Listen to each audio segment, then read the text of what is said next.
তো গাইস, এই যে 4 জনের ইন্টারভিউ নিলাম, তার ভিতরে একজন সঠিক। তিনি অবশ্যই আপনার দুষ্ট কোকিলের যে গানটা গাচ্ছে আসলে ওই মুভির ওই গানটা। তাই মানে 4 জনের ভিতরে উনি মনে হয় যে গানটা শুধু শুনেছে, কিন্তু মুভিটা উনি দেখে নাই।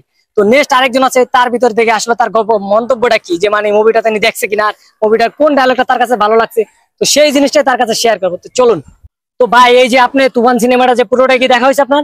ভাই পুরাটাই দেখছি ভাই। তুফান সিনেমার ভিতরে একটা গান দিছে না ভাই, আমার সেই ভালো লাগছে ভাই, অস্থির ভালো লাগছে। গানটা কি ভাই আপনি একটু শোনামু? তো ভাই, 2 করে শুনে নিলে তো আমাদের অবশ্যই ভালো আছে। গানটা বলেন ভাই। দুষ্টু কুকিল ডাকে রে কুকু কুকু কুকু, এই দুষ্টু কুকিল ডাকে রে কুকু কুকু কুকু।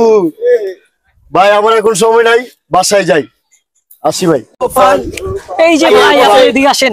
তুফান। এই যে আপনার তুফান সিনেমাটা দেখেছেন, মানে অনুভূতিটা কি আপনার? তুফান সিনেমার মধ্যে আসলে কাহিনীটা কি হয়েছিল সেটা যদি আমাদের মাঝে, দর্শকদের মাঝে উপস্থাপন করতেন।